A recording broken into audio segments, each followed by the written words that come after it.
Hello guys, nandito na naman yung tabatsing-tsing na Pilipina na design dito sa bansang Kuwait. Charot.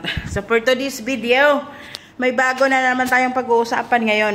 Isa na namang pasaway na kabayan natin, no? Ang nagtatrabaho sa bansang Saudi. Ang nakulong at nalatigo ng 100 beses. Kasi nga, alam naman natin na bawal talaga dito sa Arab countries, especially dito sa Saudi, Kuwait, etc. Bawal talaga makipagrelasyon at worse pa kung mabuntis ka sa hindi mo asawa.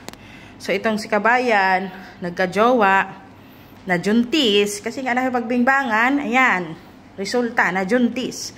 So habang najuntis si kabayan, no, nahuli siya na najuntis siya, tapos yung nakajuntis sa kanya, hindi niya asawa, ay di ngayon nahuli ng pulis. Ay di syempre, nakulong, ay langan pa ba? Ayan, nakulong si kabayan. Tapos, alam naman natin kung anong parusa ng kalandian dito. Ikukulong ka at lalatiguhin ka. Yun. Kaya yun, nakulong, nalatigo. Pagkatapos nun, madideport pa. So, tablang pangandoy. So, pag kayo, nagtatrabaho kayo dito sa ibang bansa, no, focus lang muna sa trabaho, ha? Saka na yung kalandian pag in of contract na. Saka na yung kalandian pag umuwi ka na ng Pinas. Diba? Ang worst pa dito, ibang lahi pa. Diyos ko. Yan pa talaga.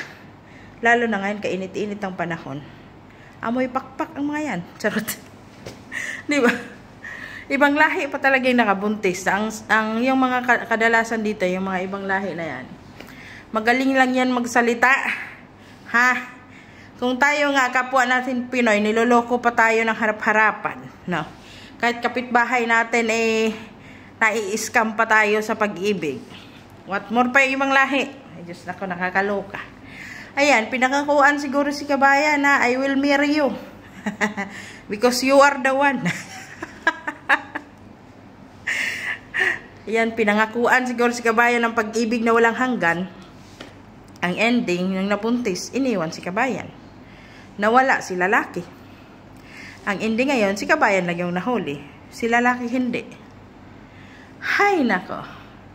Kadalasan na itong nangyayari sa mga OFW dito sa Middle East. Pero bakit hindi kayo nadala-dala? Na? So pag alam nyo ng juntis na kayo, yung 1 month, 2 months, di pa halata yung tiyan nyo, lumayas na kayo. Umuwi na kayo ng Pinas. Diba? At least kahit pa lumubo pa yan, lumubo yung mga tiyan nyo sa Pilipinas, di kayo makukulong. Chichismis lang kayo ng kapitbahay. Imamarites lang kayo ng mga pakialamera dyan kapitbahay.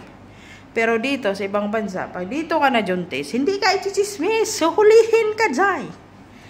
Dito, pag dito ka na buntis, diretso ka sa kulungan. No? Hindi tulad sa Pinas. Kung mabuntis ka sa Pinas, ay na, iwasan mo lang yung mga marites kasi may stress ka. Kasi magmamarites yan sila sa buhay mo halos minuto-minuto. Pero pag dito ka kasi, sa ibang bansa, lalo na talaga dito, na bawal. Hindi kayo marites, diretso ka kulong. Diba? Kaya mag-ingat-ingat kayo.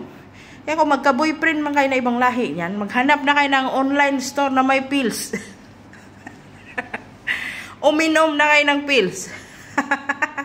O di kaya turuan nyo yung mga jowa nyo, mag-withdrawal. Turuan nyo mag-withdrawal para hindi kayo mabuntes. Diyos ko, Ginoo. Sabihan nyo yung mga jowa mo, bingbangan lang ha, walang juntisan. Kasi pag na-juntis kayo, ayan, naiiwan na kayo niyan. Diyos ko ba, naniniwala pa naman kayo sa forever na mga ganyan. Hindi nyo nga alam kung may mga asawa ba yan sa mga bansa nila. Diba? Kaya naman, maniwala pa kayo. May iba pa akong nakikita dyan, mga Pinay, nag-aaway. Diyos ko, pinag-aawayan ng ibang lahi na hindi naliligo. Wala pambiling tawas. Diyos ko, nakakaloka. Alam mo, wala seryoso sa mga ganyan. Kasi, kung kayo, naghahanap kayo ng bibingbang sa inyo, sila naghahanap din yan ng sinong bibingbangin. Diba? Lahat ng magandang salita sasabihin ng mga yan. Maniwala ka lang, naniwala ka naman. Diba? Kung tayo nga, tulad nga nasabi ko, kung kapwa Pinoy pa nga niluluko pa nga tayo. Diba? Pinagpapalit pa nga tayo. Iniiwan pa nga tayo. Aanakan pa nga tayo. Tapos yan pa talaga, ina-expect nyo na forever, hindi kayo iwan. Diyos ko ba naman? Diba? Sila nga mismo alam nila na bawal yan. Sila mismo alam nilang bawal may pagrelasyon, may pagbingbangan or makabuntis ng hindi asawa. Alam nila yan. Kaya pag alam nilang nabuntis ka na, goodbye.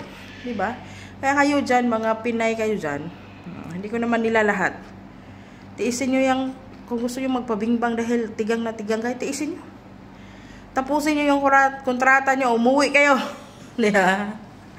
Tapos pagdating nyo ng Pilipinas, doon kayo sa mga asawa nyo. Ang masama pa doon, di natin alam kung si kabayan baka may asawa din sa Pinas. Diyos ko, nakakaloka. Diba? Pumunta kayo dito para magtrabaho, hindi para makulong. Diba? Yung ingat na ingat kayo sa sarili nyo sa Pilipinas, tapos dito latiguhin lang kayo. Diba? Ang sakit!